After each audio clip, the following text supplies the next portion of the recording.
Chapter 18, Chasing Love Songs. The background behind chasing love songs. I started dating at a young age. I was 14 when I had my first long-term relationship, which lasted for 18 months, followed by a 2.5-year relationship. Clearly, very few of them were particularly healthy or were going to eventuate into anything more than dating. See my entire discography as evidence of this. But it wasn't until 2019 that I had my aha moment. I had just had another argument with my partner at the time, and I realized I didn't love him anymore. In fact, part of me wondered if I had ever really loved him at all. Growing up, I'd been surrounded with love my entire life, from my mother, my friends, and my family, but very seldom did I see what a healthy relationship looked like.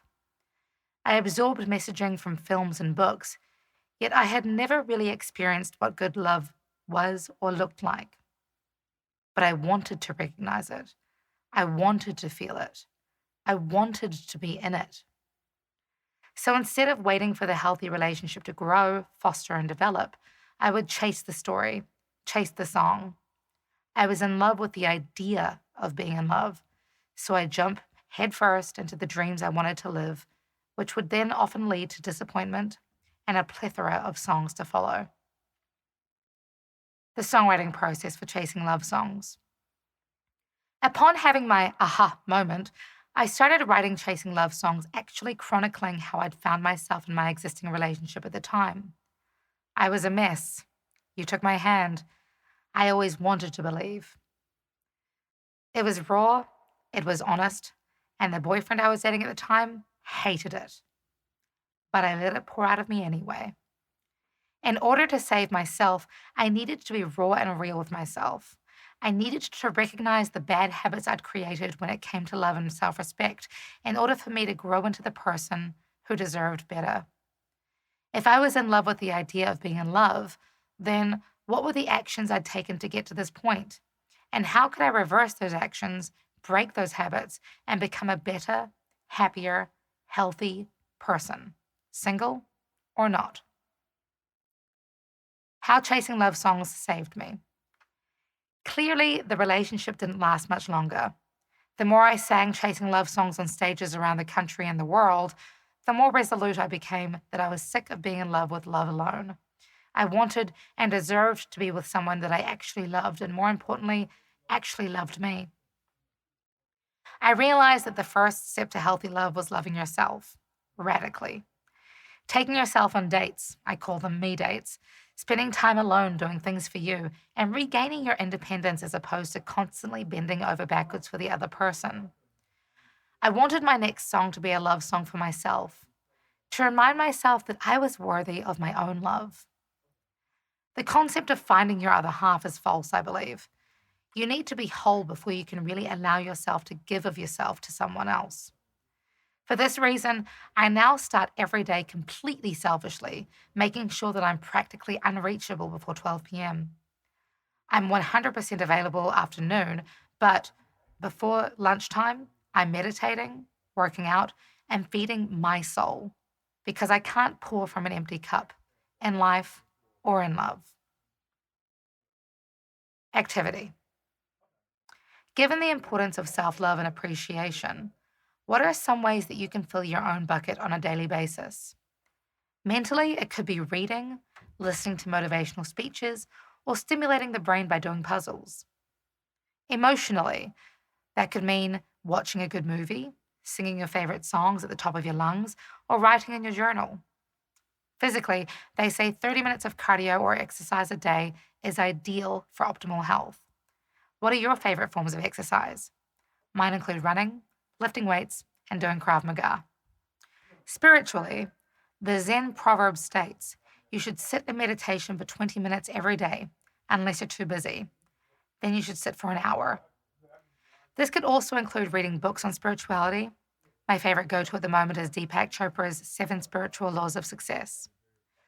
Socially, if you are your 5 closest friends, it's really important that we pay attention to who we spend the most time with. Is your circle of friends pushing you to be better? Is your social circle inspiring you every day? Are your friends the kind who challenge you to wake the fuck up? Especially when you do fuck up? Or do they simply sit by and watch?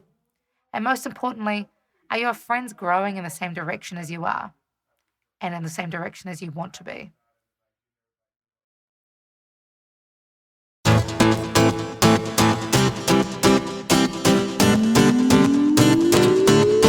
I was a mess.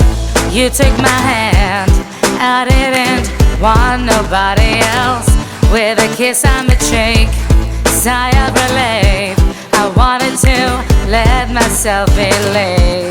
You knew what to say to get in my way. I guess that I'm a sucker for a dream. So I let down my guard. I gave you more than I knew that you would need. Are you the same mistake with a new face? Have I sung this song before? I'm so caught up chasing love songs, holding on so tight till the melody comes out right. I'm so caught up chasing love songs, holding on till it hurts, then putting it into words.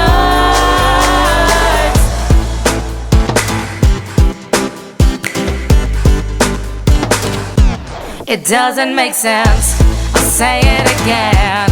I was a mess before you, but I hide it so well.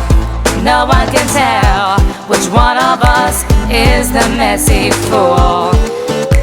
The fantasy or the mystery, is this what you want? I'm so caught up chasing love songs, holding on so tight till the melody comes out right. I'm so caught up chasing love songs, holding on till it hurts, then putting it into words.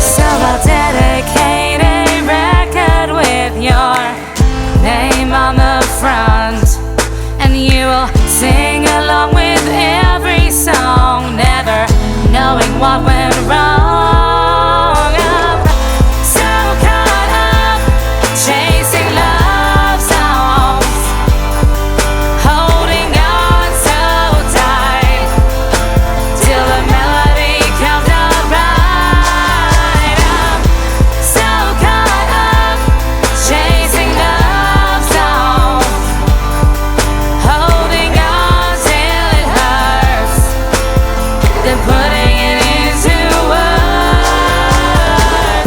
So caught up chasing love songs, holding on so tight till the melody comes out right. I'm so caught up chasing love songs, holding on till it hurts, then putting it into words.